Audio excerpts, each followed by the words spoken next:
Olha só que pesquisa interessante e também preocupante. Ela aponta uma presença de cocaína e compostos farmacologicamente ativos em peixes pescados em Santos e Guarujá. O que isso significa? Quais são os riscos para a saúde? É o que você vai ver na reportagem.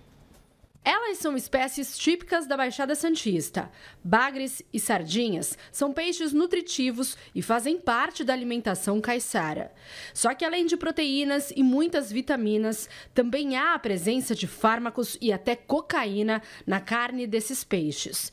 Essa foi a conclusão de uma pesquisa realizada por uma universidade de Santos. Temos um histórico de pesquisa na área, né? Então nós trabalhamos com a análise das mesmas substâncias em águas há mais de 10 anos, né?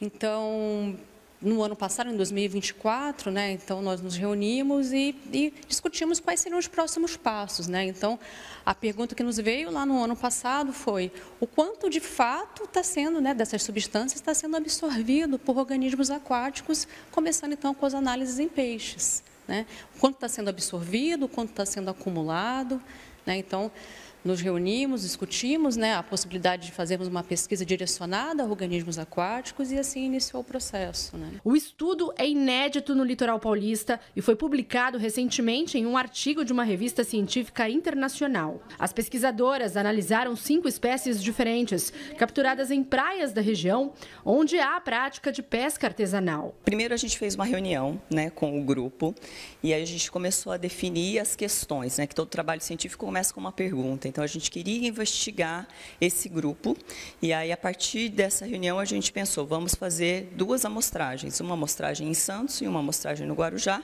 né, em locais que já tinham um histórico de contaminação ambiental, de poluição ambiental. Então, nós partimos dessa ideia. Pensamos, vamos escolher espécies que ocupem diferentes estratos na coluna d'água. Então, nós escolhemos espécies associadas ao fundo, né, que é onde ocorre, inclusive, muita deposição desses metabólitos, de todos esses materiais. Então, nisso, nós escolhemos 3 espécies de bagre, que são espécies que ocupam mesmo o fundo, que forrageiam, né, que buscam o seu alimento no fundo.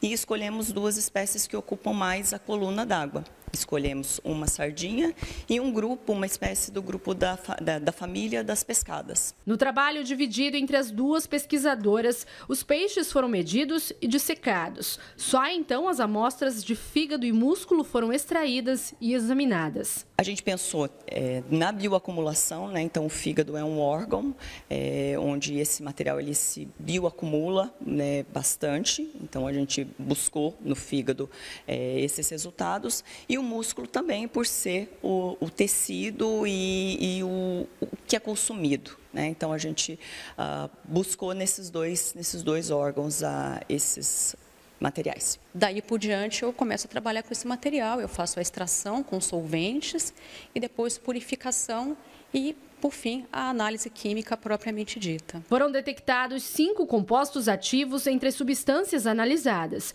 e pela primeira vez foi constatada a presença de paracetamol e cafeína em peixes do litoral brasileiro. A cafeína está presente em poucos medicamentos, né, associados a analgésicos, mas a cafeína está presente especialmente em alimentos, tá?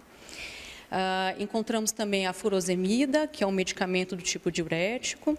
Encontramos também cocaína e o metabólito humano, né, o produto de transformação no corpo, que é a benzoiagonina. Ainda não há dados conclusivos sobre os riscos à saúde humana em relação ao consumo de peixes contaminados. Mas a forma em que essas substâncias vão parar no mar já é algo conhecido e que precisa ser mudado. Segundo as pesquisadoras, a principal causa da contaminação da água e, por consequência, dos organismos marinhos está no despejo do esgoto doméstico que é lançado ao mar sem qualquer controle das substâncias químicas presentes ali. Nós podemos pensar em algumas possibilidades, então, como o descarte incorreto de medicamentos, se a gente pensar só no grupo dos medicamentos encontrados.